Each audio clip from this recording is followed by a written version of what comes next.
नमस्कार, सबसे बड़ा सवाल देख रहे हैं आप और मैं हूं आपके साथ दिव्या सिंह। दिल्ली आबकारी नीति मामले ने आम आदमी पार्टी की हालत खराब कर दी है। एक के बाद एक आप नेताओं को कोर्ट से झटके लगते रहते हैं, लेकिन इस बीच जो खबर सामने आई है उससे मनीष सिसोदिया की जान में जान आ गई होगी।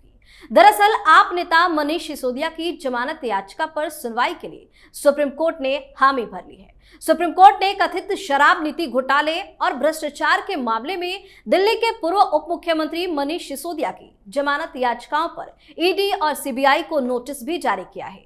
मनीष सिसोदिया के वकील ने तर्क दिया था कि सिसोदिया 16 महीने से जेल में बंद है। मुकदमा उसी स्थिति में है जो 2023 में था, जिसके बाद जस्टिस वी.आर. गवई, संजय करोल और के.वी. विश्वनाथन की बेंच ने कहा कि मामले की सुनवाई अब 29 जुलाई को होगी। ऐसे में सबसे बड़ा सवाल यह है कि क्या 1 साल से जेल में बंद मनीष सिसोदिया को अब राहत मिलेगी? इसी पर चर्चा करने के लिए मेरे साथ स्टूडियो मौजूद है कैपिटल टीवी के editor in chief doctor Manish Kumar. Doctor साहब, स्वागत है आपका। धन्यवाद। क्या लग रहा है कि अब मनीष सिसोदिया को राहत मिलेगी? देखिए, मनीष सिसोदिया की अर्जी कोर्ट के अंदर क्या कार्रवाई हुई, सुप्रीम कोर्ट ने क्या कहा, हाई कोर्ट ने क्या कहा, ये सब मैं बात करूंगा। लेकिन चीफ जस्टिस साहब हो, हाई कोर्ट के जजेस हो, सुप्रीम कोर्ट के बाकी दूसरे जजेस हो, उनसे एक गुजारिश है, जनता का मजाक मत उड़ाएं आप लोगों को इस तरह के न्यायिक प्रक्रिया से घिन आने लग गई है। नेता होता है, आप लोग रेड कारपेट बिछा देते हो। केजरीवाल को इलेक्शन में प्रचार करना है, आप रेड कारपेट बिछा दो, भाई जाओ। कोई दूसरा नेता होगा, जाओ। एक कन्विक्टेड व्यक्ति है लालू प्रसाद यादव, सजा याफ्ता, वो अंबानी के बेटे के शादी में डांस कर रहा है। मैंने ये घिन नहीं आती किसी को कि एक कैदी जिसको जेल में होना चाहिए, ये पूरे सुप्रीम कोर्ट, पूरा जुडिशियल सिस्टम का वो मजाक उड़ा रहा है और आप लोग मूक दर्शक बैठे हुए हो। भाई, कितने लोगों को ये सहूलियत मिलती है? कितने लोगों को? कई सारे ऐसे केसेस होते हैं कि जिसमें सजा का प्रावधान 3 साल का है और 15 साल से वो जेल में सड़ रहा है क्योंकि उसके पास पैसे नहीं है, वो अमीर नहीं है, मनीष सिंह को वो हायर नहीं कर सकता है और जजेस की निगाहें भी है, गरीब है, मारो, जूते मार के बाहर करो उसको। और नेता देखते ही पता नहीं क्या अंदर खाने होता है, क्या सिस्टम है, समझ में नहीं आता। मैंने किसी के अंदर आत्मा भी नहीं जगती। नेताओं के लिए देश में अलग कानून, गरीबों के लिए अलग कानून, सबके लिए कानून जो है वो आदमी देख के उसके हिसाब से जो है किया जाता है। यही न्याय है क्या? यही न्याय है? ऐसे में जब लोग कहते हैं ना कि सब बिका हुआ है, तो कोई इससे बचता नहीं है। कोई होगा फन्ने का अपने घर के अंदर, जनता की नजरों में नाली में बहता हुआ कूड़ा है। अब इस तरह के सिस्टम से क्या आप उम्मीद करते हैं? यही सुप्रीम कोर्ट है जिसने कहा भाई घोटाला हुआ है। यही सुप्रीम कोर्ट है जिन्होंने कहा भाई आम आदमी पार्टी को ही बना लो। यही सुप्रीम कोर्ट है जिसने कहा 338 करोड़ रुपए का हिसाब किताब कहाँ है। यही सुप्रीम कोर्ट है जिसने कहा कि भाई गोवा में जो है इलीगल पैसा जो है वो हवाला से पैसा जो है, ये सारा कोर्ट सुप्रीम कोर्ट ही कह रहा है। और फिर भी उसके सरगना को आप बाहर भेज देते हो।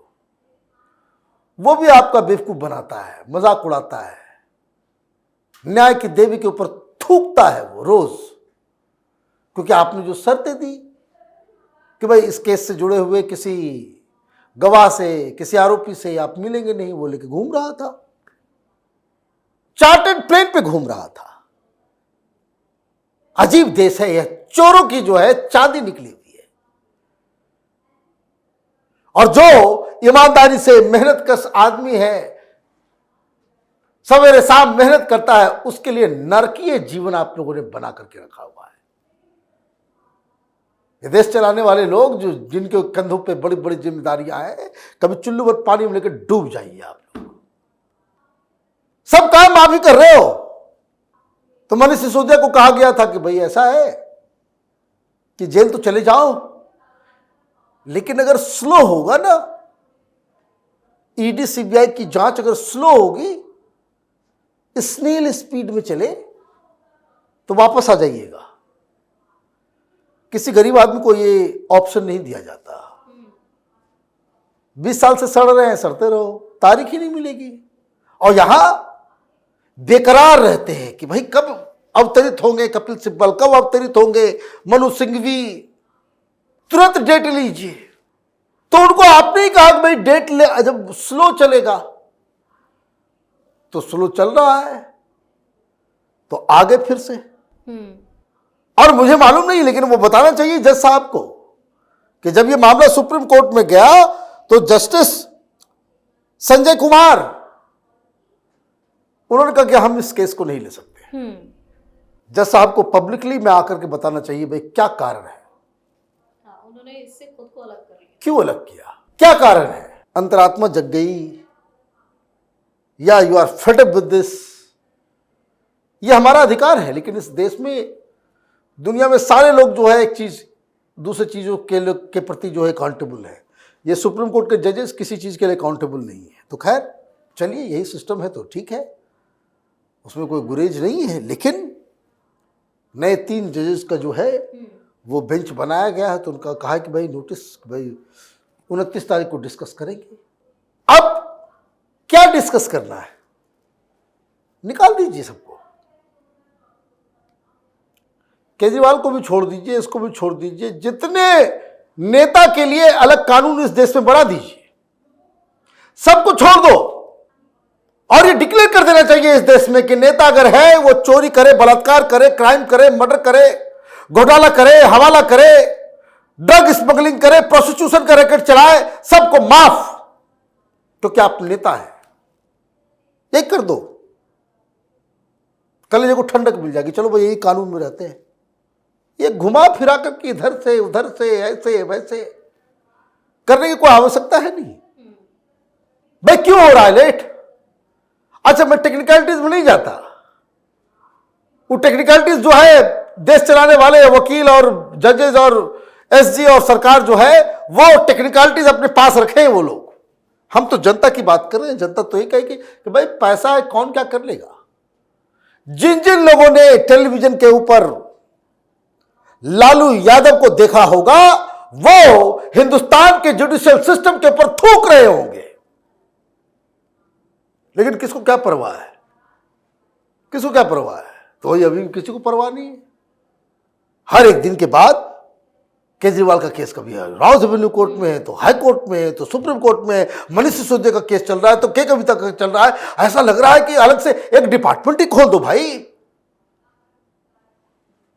एक डिपार्टमेंट खोल दीजिए। तो हाईकोर्ट ने इस प्ली को रिजेक्ट किया। और मैं बोल रहा हूं, मैं इसलिए मैं बोल रहा हूं कि ये मुझे मालूम था।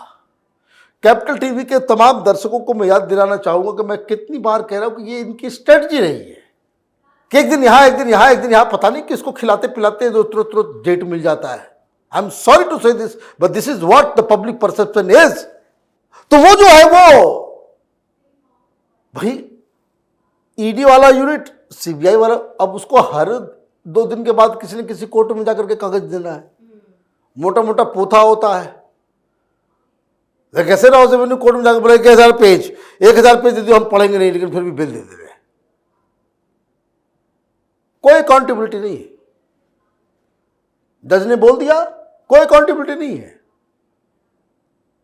विल समबडी आस्क मैडम न्याय बिंदु कि ये जजमेंट देने का कौन सा तरीका है? जजमेंट में लिख रहे हो हम पढ़े नहीं है और जजमेंट दे रहे हैं।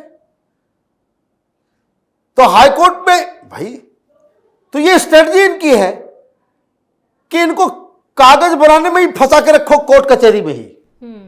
और जज साहब लोगों को अगर ये समझ में नहीं आता है कि ये स्ट्रेटजी है, तब तो फिर खैर कोई बात ही नहीं है। फिर कोई बात ही नहीं है। पैटर्न है। जब भी बिल देने का बात आएगा तो वेट कम हो रहा है, तो किडनी खराब है, तो माथा खराब है, तो ये खराब है, अभी मरने वाला है, कोमा में जा सकता है। हर बार ये तमाशा। I don't know whether they are influenced by this और नॉट, लेकिन जज साहब को बोलना चाहिए कि क्यों तमाशा तुम लोग करते हो, क्यों तमाशा करते हो। आप चार बार डांटिए तो कोई जज ये लेने को भी तैयार नहीं है कि उसके आंख के सामने मुख्यमंत्री कह रहा है हम जेल से सरकार चलाएंगे, और सारे जज जो घिकी बंदे होने नहीं, ये हमारा काम नहीं है। भाई क्या काम है? पूरी दुनिया में हिंदुस्तान का मजाक उड़ रहा है कि एक ऐसा चीफ मिनिस्टर है जो कह रहा है भाई संविधान में नहीं लिखा हुआ है। भाई कहीं नहीं लिखा हुआ है कि बाप की बात को मानो। कहां लिखा हुआ है? किस ग्रंथ में लिखा हुआ है? किस कानून में लिखा हुआ है कि पिता की बात को मानो, मां की बात को मानो? संविधान में लिखा हुआ है? नहीं। मानते हैं कि नहीं मानते? क्यों नहीं मानते? क्यों मानते हैं? क्योंकि वही मर्यादित बिहेवियर है। और जो लोग इस चीज का जस्टिफिकेशन दे रहे हैं या जिनके पास शक्ति है लेकिन वो इंटरव्यू नहीं कर रहे हैं, उनका बर्ताव अमर्यादित है। देश के बारे में चिंता नहीं उनको, सबको अपनी कुर्सी कि पता नहीं क्या हो जाएगा। तो ये ऐसे ही परिवेश में हम लोग रह रहे हैं। तो मेरी तो गुजारिश है चीफ जस्टिस ऑफ इंडिया से कि क्यों हम लोगों को आशा में जीवित रखे हुए हैं। क्यों ये आशा आप देते हैं कि भाई हम न्याय करते हैं? खत्म कीजिए, सबको बरी कर दीजिए, सबको छोड़ दीजिए, एक के बाद एक सबको छोड़ दीजिए। Let this be a rule कि अगर कोई चुनाव में जीत जाता है, such person gets the license to loot this country. आपको अगर जनता ने वोट दिया, चुनाव जीत गया, आप एमएलए हैं, पार्षद हैं, एमपी हैं, विधायक हैं, एमएलसी है, तो आपके लिए लूट, डकैती, बलात्कार, प्रोस्टिट्यूशन, ये सब जो है सब फ्री। कोई कुछ नहीं बिगाड़ेगा आपका। ये कानून बना दे तो लोगों का जो है कम से कम ये आशा तो खत्म हो जाएगी। घोटाला हुआ है तो पनिशमेंट भी देना पड़ेगा। There is no if and but. घोटाला हुआ है, ये बच्चा बच्चा जान रहा है, बच के निकलेंगे तो लोग जुडिशरी के ऊपर थूकेंगे। बहुत बहुत धन्यवाद सर तमाम जानकारी। धन्यवाद। तो भ्रष्टाचार के मामले में आप नेता मनीष सिसोदिया काफी दिनों से तिहाड़ जेल में बंद हैं। इस बीच कई बार बाहर निकलने के लिए कोशिश करते देखे गए, लेकिन बार बार कोर्ट से झटका ही लगता रहा। फिलहाल सुप्रीम कोर्ट ने एक उम्मीद की किरण दिखाई है, जिसके बाद सिसोदिया चैन की सांस ले रहे होंगे। लेकिन देखने वाली बात यह होगी कि आगे सुप्रीम कोर्ट का फैसला क्या आता है। सबसे बड़ा सवाल भी आज के लिए इतना ही। अगर आपने अभी तक हमारे चैनल को सब्सक्राइब नहीं किया है तो सब्सक्राइब कर लीजिए, हमारे वीडियो को लाइक कीजिए, शेयर कीजिए, हमारे वीडियो पर कमेंट करके जरूर बताएं कि आपको हमारी खबर कैसी लगी। धन्यवाद।